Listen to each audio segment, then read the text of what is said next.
Bismillahirrahmanirrahim. Assalamualaikum warahmatullahi wabarakatuh. Baiklah, perkenalkan, nama saya Abu Salam dari Fakultas Tarbiyah dan Keguruan, Prodi Pendidikan Agama Islam. Baiklah, langsung saja di sini saya akan memenuhi tugas dari mata kuliah Mazhab Fikih.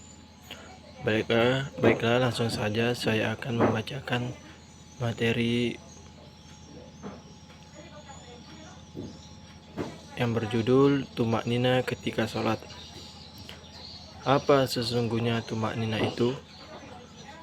Pengertian tumak-nina dalam sholat adalah tenang, yang merupakan sebuah syarat untuk mencapai kekhusyuan dalam sholat. Sesuai dengan pesan Rasulullah SAW, kalau kamu berdiri ketika sholat, maka berdirilah dengan tumak-nina. Kalau kamu rukuklah dengan tumak-nina. Kemudian berbuatlah demikian dalam sholatmu. Hadis riwayat Bukhari Muslim. Ada juga yang mengartikan tumak-nina itu tenang, berhenti dan tidak bergerak. Setelah bergerak dan semua anggota badan sudah diam pada tempatnya. Kira-kira lamanya seukuran membaca Subhanallah. Tumak-nina dilakukan di tempat-tempat dalam sholat, yaitu ketika ruku, i'tidal, sujud, serta duduk antara dua sujud. Misalnya ketika ruku. Setelah kita melakukan ruku dengan sempurna, sesuai aturan dalam sholat, yaitu sudah sama rata antara kepala dan punggung, serta membentuk sudut 90 derajat dengan kaki, maka kita harus tenang sejenak untuk melakukan tumak-nina. Selain itu, membaca bacaan yang sifatnya sunnah dan melanjutkan rukun sholat berikutnya.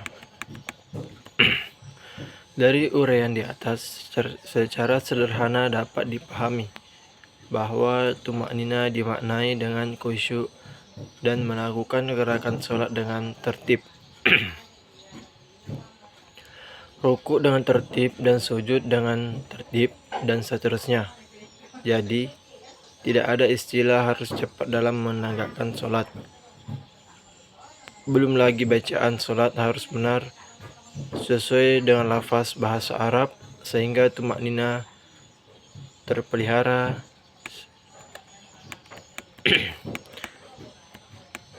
Sangat lucunya tentu pengalaman kita masing-masing saat sholat. Sering bergerak-gerak, bercanda dengan sahabat kecil kita, bahkan mengganggu teman waktu sholat. Nabi Muhammad SAW bersabda, "Jika kamu berdiri untuk sholat, maka bertakbirlah. Lalu bacalah ayat yang mudah dari Al-Quran. Kemudian rukuklah hingga benar-benar tumak-nina, tenang dan mapan dalam rukuk itu. Lalu bangkitlah sehingga kamu berdiri tegak lurus. Kemudian sujudlah sampai engkau tumak-nina dalam sholat. Sampai kamu tumak-nina dalam sujud. Lalu angkat kepalamu untuk duduk sehingga tumak-nina dalam keadaan dudukmu. Kemudian lakukanlah semua itu di seluruh rakaat sholatmu." Hadis riwayat Imam Bukhari. Baiklah, mungkin ini yang saya dapat sampaikan. Kurang dan lebihnya saya mohon maaf, dan saya akhiri dengan ucapan Assalamualaikum warahmatullahi wabarakatuh.